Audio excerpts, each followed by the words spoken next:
Hi everyone, welcome to the Navigant Credit Union Broadcast Center. I'm GoLocal News Editor Kate Nagel. Thanks for tuning in for the special 3 o'clock edition of GoLocal Live. Here with John Dellavope, Harvard pollster. Thank you for coming in today. Thanks for having me, Kate. I appreciate it. We've talked with you October last year, June of this year. Right. Now this is the third time been in the field with just weeks to go before November. Yes, just 3.5 weeks or so, yep.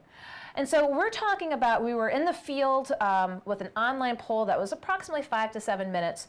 502 voters, now definitely voting, 86%. Talk with us about how this compares to 14 and 16. So overall, as we get closer to the election, we're going to make the screening criteria a little bit tighter to make sure we're talking to the number of Rhode Islanders who are most likely to participate. We leave a little bit of room to look for increases in turnout, and that's, I think, what we're seeing. When we look at this electorate, both in Rhode Island as well as compared to nationally, I'm looking at the last 2 series of midterms in 2014 and 2010. So especially in the last couple of weeks, there are just a lot of headwinds indicating that we see increased participation and enthusiasm and turnout. And just something I've seen just in the last few days, actually, is we're seeing that enthusiasm not just among Democrats, but also among Republicans as well. So we still have a few weeks to go here, but we're expecting a pretty enthusiastic electorate. Indeed, because as when you polled the voters in 14, this cohort,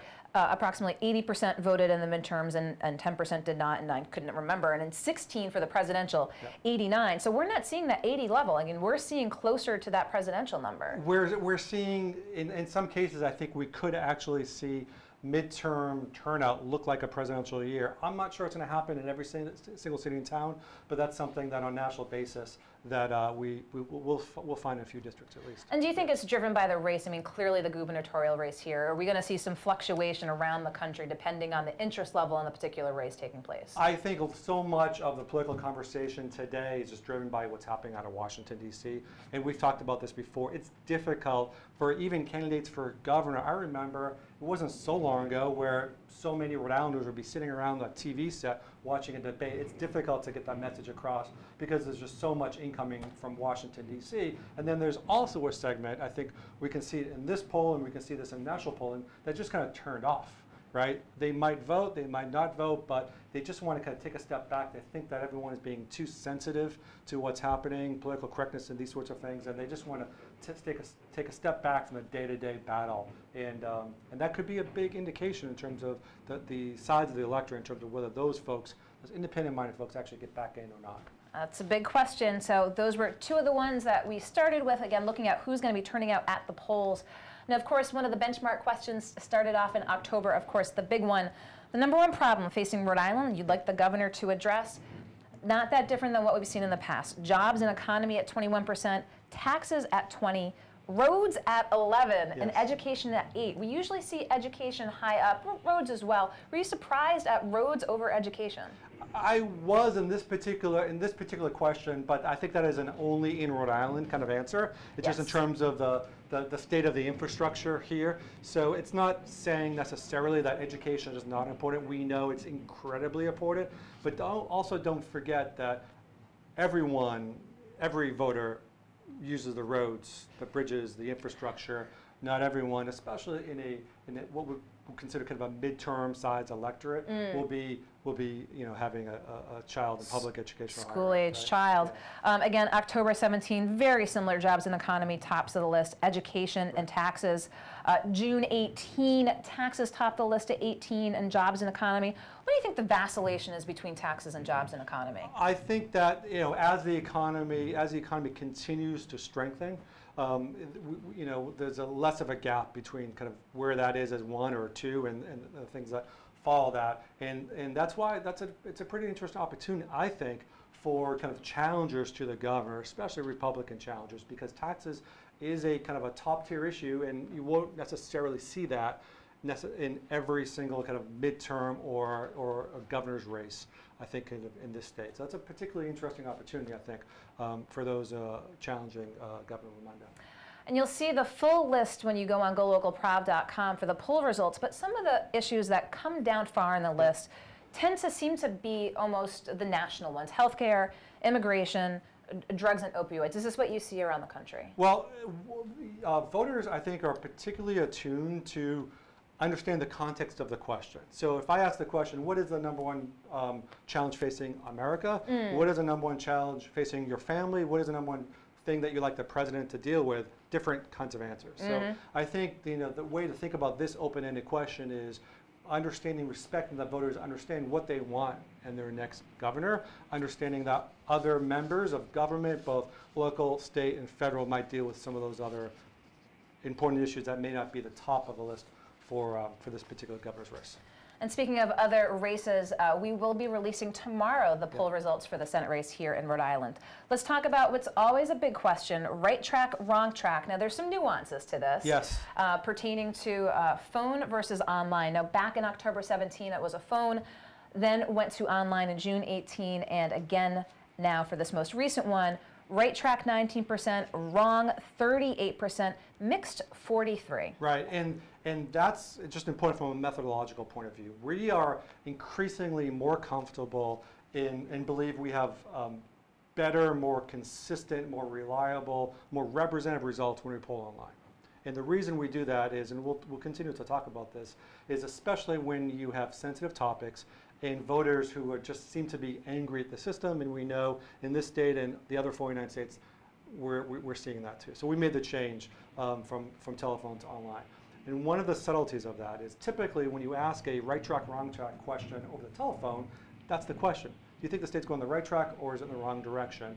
And we pause, collect the answer, and we will record if they volunteer that I don't know, it's kind of mixed. Okay, so that's why you have as a volunteered response typically that mixed number is much smaller. When we provide, but it's significant, but when we provide, therefore we need to provide that answer as one of the three choices in an online survey, and that's where you'll see people who believe it is mixed, and in this case a plurality of Rhode Island likely voters say it's mixed, or some things are going in the right direction, but there are an awful lot of things also that are headed in the wrong direction as well. So there's nothing to be read too much into with the 39% right number in October last year versus the 19%. That's methodology. It's a great example of kind of the methodology and motive effects. So many other things I think are pretty stable. And let's talk about Rhode Island. You're in the field elsewhere as well. I mean, are those numbers sort of commensurate, or Rhode Islanders more pessimistic or optimistic? That's a good point. It depends on, I think, where you're headed and where we're looking at. I think in many cases they look like America more generally, which is that we see a pretty even divide here, and we'll talk about it in terms of these races. But we see a pretty even divide. I think there is a healthy opposition in Rhode Island in terms of, in Rhode Island it means Republicans and conservatives being the opposition. In other states, obviously, it's from the other side. But listen, it's a very competitive race. I can't necessarily say the same thing, a few miles north from where I'm from. Right? So we'll have those numbers up as well. Now let's get to the governor's race and the three major declared candidates here. Now this is the question if you ask them pertaining to each particular candidate. Raimondo, sure to vote, a good chance they'll vote for her, the possibility, unlikely to never. So there's the 5 categories of if you were to vote for Raimondo. Yeah. Yeah, and let me just kind of talk for a minute, if I could, about this, because having one question, a horse race question, is very difficult to think about. That things seem to change. There seems to be a fair amount of kind of fluidity in the way in which you might ask a horse race question. And the goal of this question is to see essentially kind of where the extremes are. What percent of Rhode Island voters are sure to vote for a particular candidate, and which ones are sure to oppose a particular candidate? Because everything else is in the mix and it could change. So we've had a lot of success by measuring kind of intensity of strength in that way. So let's talk about those numbers. For Raimondo, 18% sure to vote, good chance 20, possibility 17, unlikely 13, and never 32. So let's talk about that. So what I'll do first is look at kind of the top 2 boxes, we'll say, right? So as you mentioned, the top 2 boxes for Raimondo are what, 38%, okay? So I think putting that into perspective, almost 4 years ago, she ran for governor, she got 40%. We've had one of the most consistent parts of our conversations over the last year has been, can the governor break 40% in any question? In terms of approval on the economy or likelihood to vote, those sorts of things. So this 38-40% seems to be kind of where she is. Having said that, it's an improvement from June. Okay. So in June, when you look at the top two boxes, she was at 28%. So has been some positive momentum clearly on that particular question for her since June. What does the 45 unlikely never sort of mean? That is, so that means it means what it is. It's going to be very difficult for her to convince Rhode Island voters. So if I'm one of her opponents, there's a lot of opportunity there. There is a lot of opportunity, I think, with that 45%. It's a pretty significant number. So we'll talk about Alan Fung and Joe Trillo and their numbers as well. And we'll talk a little bit about that possible line there and how that could really be in play. Fung, sure to vote percentage, 15%, good chance, 13%, possible 23, unlikely 20, and never 29. Now, those negatives are even higher than the governor. Yeah, so as you said, the governor was at 42, 43, with Fung at 49, just seems to kind of rejecting him. She was 45, he was 45, 49. Yeah. So that's essentially almost half of the electorate there. And he's at 28. He's at 28. What I'm looking at is change. Whereas the governor changed by 10 points, he changed by, I think, 2 points since June. So what I'm looking at is not just where you are, but where is that relative to where you might have been just a few months ago. So the election isn't tomorrow, though. It's not next week. And a lot of voters will still wait and make up their mind in the coming weeks and days ahead. Because, again, there's a lot of that possible category for all of the candidates. Trillo, sure to vote 3. Good chance 6%, possible 31%, unlikely and never 30 and 30. Now, remember, he was the chair of the Donald Trump presidential campaign, former Republican, now running as an independent. Yeah, so 60% say they're just not interested in him at this point, or an independent, because we indicate in terms of which party they are representing, but that's certainly not to say that he cannot be a factor in this race. And I would argue, although you and I might know that he was central to the Trump campaign, I'm not sure that the average Rhode Island voter necessarily has that information just yet. So let's talk about the possible line across the board. Raimondo, possible voting for 17%, Fung, possible voting for him 23%, and Trillo, possible voting for him 31%. Let's talk about, is there opportunity there for Fung and Trillo? Absolutely. There is a lot of opportunity because, as we said, that the governor seems to have a ceiling. It seems to be right around 40%. So there's a lot of opportunity. The challenge is, and the benefit to her is that the opportunity is made more difficult because you have essentially two Republicans, two conservatives, two members of the opposition running against one. So she doesn't need 50%, 51%. Obviously, she can win by 40% or even lower. So opportunity, but it's made much more difficult with both Fung and independent conservative Trump candidate Trillo. So let's talk about that horse race question. If the election were held today, if you were to vote for Raimondo, 40%, Fung at 32%, Trillo at 17%, and don't know at 11%. Let's start with the wild card and move on up. Back when we were in the polls before, I believe it was June, had Trillo at 16%, here he is at 17%, commensurate with what you have seen in the past. Now, other polls might have him quite a bit lower. Can you talk a little bit to that number that you have being out in the polls to what you're seeing from other pollsters? Yeah, I think a couple things. I'm very confident, that his base vote is where it is, 15, 16, 17%. It's obviously, every poll has a margin of error. It's somewhere kind of in that, I think, double digit, early double digit, mid double digit area, one. The second thing is, let's talk methodology again for a second, telephone versus online, and we do a lot of surveys, a lot of different kinds across the country. And one of the more interesting phenomena that we've seen in the last few years is that the most difficult participant to recruit for a telephone call or for an online poll is an older white man, who might be a little bit conservative, okay?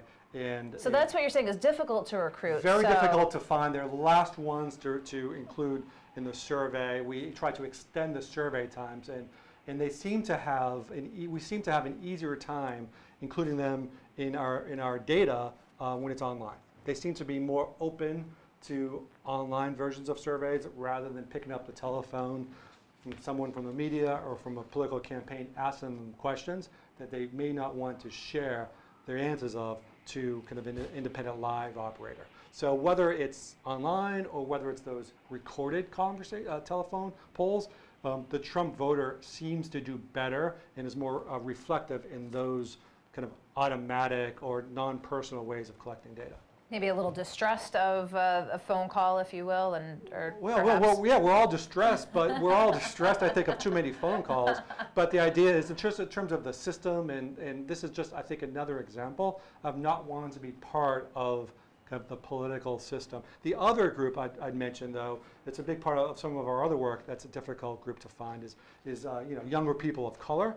There are fewer of them overall in this state compared to what we see on a national basis. So I think it's less of a factor than that kind of older, white, right-of-center conservative male.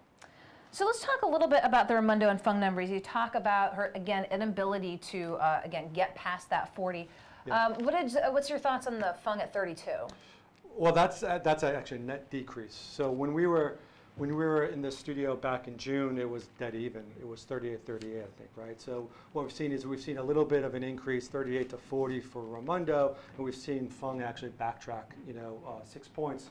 So for a net change of 8, it was even. Now it's plus 8, and I think a couple of things around that. One of which is, this is what happens in a campaign. So we were asking essentially kind of in a vacuum in terms of Rhode Island's views towards the governor before they knew whether or not she would even be the nominee of the party or who her opponent might be. Mm-hmm. So when it's when the contest takes more shape, people can identify the differences and the similarities. So I think there's part of that element I think at play. And in addition, though, when we look at the last voters typically to make a minority to be independents. And what we've seen is the difference, I think, in these numbers is both seem to be holding their base, but independents seem to be moving towards Raimondo over the past several weeks. In fact, in June, we had Mayor Fung at plus 13 among independents, and now he's down 2. So essentially even. Okay, and let's talk a little bit about that don't know, that 11%, that undecided number. Yeah, I think it's at least don't know, and that's the reason we with just this one question, we don't exactly know the strength or the softness of each of these numbers, but I do think there's still some flexibility. We saw when we compared the horse race to that 5-way matchup as well. So I think there's a little bit of flexibility, and I would argue that don't know could be closer to 15 or 16 or 17 in terms of the true don't know when you're averaging kind of the softness, I think, of Trillo, Raimondo, and Fung's already lost a few, so that could be closer to his base. We'll see. So let's talk about the next set of questions here, and again, how they were rolled out online, John. Yeah. This is attributes that people want to see in their governor. So let's just talk about how those questions are posed and how the potential candidates are presented. So this is, I think, one of the more important and interesting parts of this survey, because it tries to get to kind of the next level to try to kind of almost reverse engineer this election, right? So over the course of the last year, through our polling, through conversations that we've all had with members of our community, what we've identified a dozen or so key characteristics and attributes that we know are central to how voters make up their mind in November. And what we wanted to do is we want to see, as of today, regardless of who you're voting for, which candidate do you think best kind of connects with this attribute, or best essentially kind of who does this attribute apply most to? And the way in which we asked it was we rotated the questions, and we rotated the candidates. And we offered 3 candidates,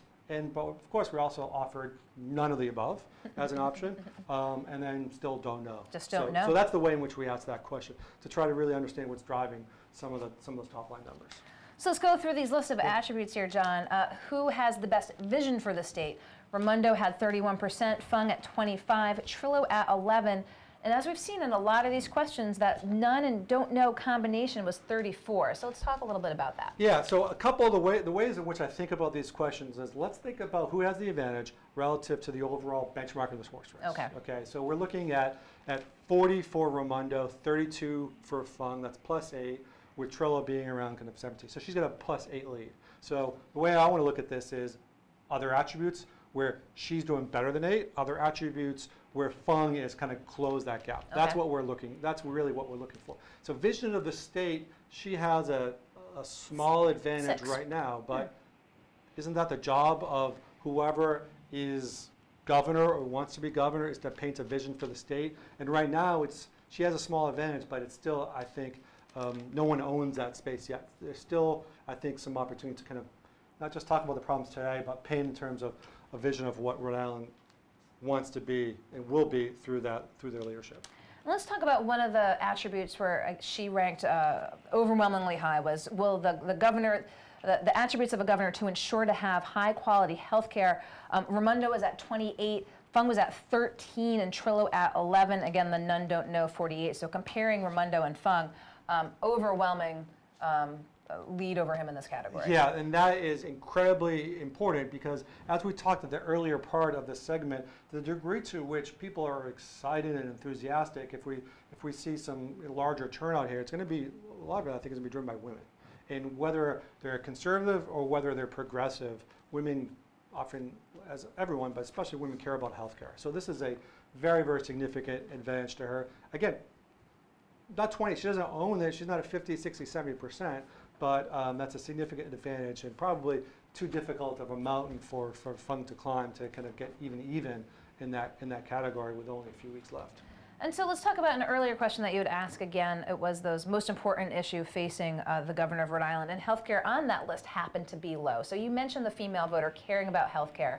So for the average voter, do you think that's really a determining factor? There are many, I think there are probably 4 or 5 different segments of potential voters. And just because an issue isn't number one in terms of the first thing someone thinks of doesn't mean that's not kind of important. So healthcare reform is, and we've seen it in some of our polling and others, is I think the number one, without a question, issue in America today when you look at the Senate and the congressional campaigns. You know, so much more of that conversation is happening at the federal level than at the state level, but there are some state issues related to healthcare, and I know we'll talk about those tomorrow as well. But yeah, I do think it's an important issue in this race. Let's go to the next question for attributes. Cares about people. Cares about people, yeah, like me. Like me, the person responding, that's the big part. This is a very, very kind of important question. And oftentimes I get frustrated because when we ask this question, you know, in terms of, do you think the Democratic Party cares about people like me, the Republican Party, you know, how important is it that this person, that the governor kind of cares and connects? It's incredibly important to have the kind of the context to understand where folks are. And right now it's essentially kind of a dead heat. A dead heat with Raimondo at 25, Fung at 23, and Trillo at 14. And that's, this is maybe one of the more important questions. That may be one of the more important questions because voters need to have a relationship, we've talked about this before, with their elected officials. And if they don't feel like the elected official has any sort of empathy or kind of cares about, you know, kind of what it's like for me to travel over bad roads or send my kids to a school that may be underperforming, that's going to be a barrier to participation or certainly voting for that person. So cares about people like me is very important. Another question that they're fairly close in, an attribute, this governor will make government accountable for people. Raimondo at 24, Fung at 21, and again, Trillo seems to still be trending at that same trailing number. So that 24-21, again, is a close one when we talk about that 8-point spread. Yeah, and the other thing I noted about that question is, so it's 24 for the governor, right? 21 for Fung, but 19 say none of the above, right? So there's this question, there's this concern that this is just like the system and the way it's operating, and you know, really, this I still think that this electorate is looking for something bigger and bolder, and that's an example, I think, in that particular question. Okay, the governor that will stand up to special interests, Gina Raimondo at 24, Fung at 21, Trillo at 12. Again, fairly close. Yeah, and listen, I think that is a lost opportunity right now for the governor's critics. You know, there's been, you know, when you're a governor you're the one who's having to deal with these kind of special interests, whether the members of the legislature or other sorts of groups, and for a challenger to an incumbent governor to not be doing better is a major, I think, of opportunity lost at this point in the campaign. So good for the governor, bad for her challengers. Okay, here's one where Raimondo, again, has an overwhelming lead, and this is education. Committed to improving education in public schools. Raimondo at 43, Fung 21, Trillo 6. Again, you know, we can see now a little bit of a pattern. We can see that governor has you know, even to doing a couple points better on things like vision, cares about people like me, but really dominating in healthcare and education. Listen, that's part about being a Democrat today. So you need to own those issues. She seems to be doing that. So I'm not necessarily surprised at that. That's her base. Those are her core set of issues. She needs to continue to expand her lead there.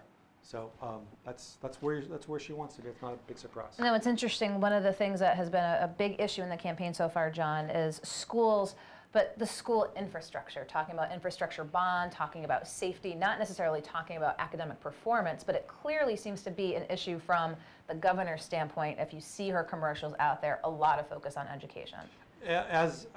As I think there should be, because again, they must be doing the same polling. You know, well, that's not too difficult to believe that, you know, kind of education. But that's something that, as you say, you know, she probably is doing some polling because it doesn't pop in the top 2 or 3 of an open-ended list. But once you kind of peel back the onion, I'll tell you something that even among older voters, you can persuade older voters by talking about education, because in some cases, older voters want their children and their grandchildren to have the kind of education and environment that they had. So you know, it's not necessarily true to think that older voters only care about, you know, Social Security and those sorts of things. They often care about, they do care about what the education. next generation is going to be left with. Yes. Okay, as we continue down the list of what likely voters are looking for and attributes for the governor, a fighter for the middle class. Now, Raimondo is at 27, Fung at 22, Trillo at 15.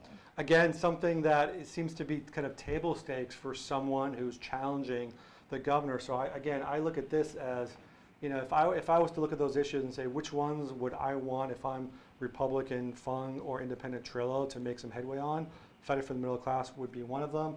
Especially for Trillo, right? Because if he's connected to Trump, that is part of Trump's appeal, is to be this kind of populist fighter, someone who stands up for the middle class. So again, you know, Raimondo continues to kind of hold her advantage in almost every way that we can look at this poll. Right? There's one that we'll get to that has someone else taking that lead, but let's go to the next attribute: honest and trustworthy.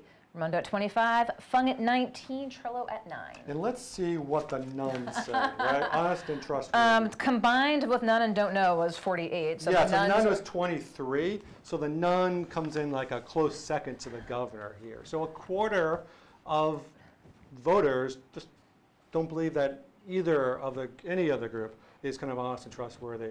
You know, and that's not good, right? We need to. I think that candidates who can again be more empathetic, who can try to talk about and show not just through commercials, through the way in which they live their lives, they work on their campaigns to kind of connect with the average voter. Those are the kinds of attributes that can then build momentum for a campaign. You know, we talked about, like, if I just take a step back, if you think about these numbers. Think about these numbers relative to Hillary Clinton and Donald Trump, right? And the questions that we're asking now cares about people. Like, so on the big issues, you know, voters, you know, align with Democrats, healthcare, education, those sorts of things. Same thing in the presidential, but it was the cares about people like me.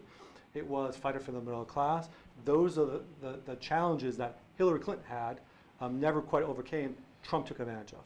Okay, so we see here similar sort of dynamic, except that. There hasn't been, you know, someone to take of it to own that issue yet. So there's an opportunity, but nor Fung nor Trillo have stepped up and taken that opportunity. So yeah, so when you talk about that, was it 21 saying none? Was that the number? I think it was 24. As high as 24. I mean, how does that translate at the polls? We talked a little bit before coming on air, looking back at 14 when you had a Bob Healy in the race who was able to siphon off 21.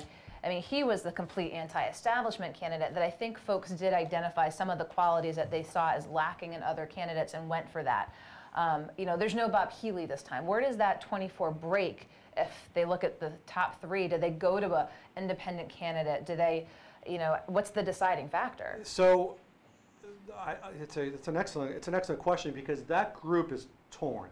So I believe that group probably agrees more with the governor. If you were doing a checklist in terms of her policies versus Fung's policies or philosophy, I think the independent voter might choose more policies aligned with the governor than not. However, the question is then, who's going to get it done? Who do you trust? And lack of trust, and there's just a lot of lack of trust in the institution of governing, and that's obviously the Healy factor. We see that in a lot of our other work as well. So that's the challenge, that the governor needs to work within that quarter and prove that through her leadership, working with the General Assembly and members of the community, that she can be kind of effective at kind of creating, kind of the change and the improvements that are necessary, as compared to Fung offering up, hey, listen, I understand these policies are important to you. Let's think of a different way in terms of how to get there. Perhaps a way in which maybe the next question. Let's go then to the attribute of bringing fresh ideas and perspectives to the governor's office. Neck and neck, Raimondo at 25, Fung 23, Trillo 15. Again, is this a lost opportunity for opponents? Yeah, absolutely. And actually, I'm actually somewhat surprised that the governor has that even or lead here as well in terms of fresh ideas, because she's been there for 4 years. So again, a lot of this seems to be consistent, right? She has grown 6 points. Fung's gone down 2. A lot of these attributes are a toss-up. Slight advantage to her when you add them all up. So this feels about consistent with what we've seen the last couple of months. A couple more attribute questions here, and this is one where Fung took a lead. Will hold the line on taxes. Fung at 24, Raimondo at 19, and Trillo at 13. Let's talk about this pocketbook issue. Yeah, so this is the conversation we had right here back in June, which is we saw for the first time that taxes and issues related to budgets and taxes, et cetera, was, I think, at the top of that open-ended list when we asked it back in June, which to me seemed like an obvious opportunity for an issue for Fung to kind of shape his campaign around, in terms of what does holding the line on taxes mean, and how does it kind of equate to kind of a better state and improving people's lives. He has a lead, but as we talked about earlier, he needs to dominate on an issue or two. We see the governor dominates on healthcare and education.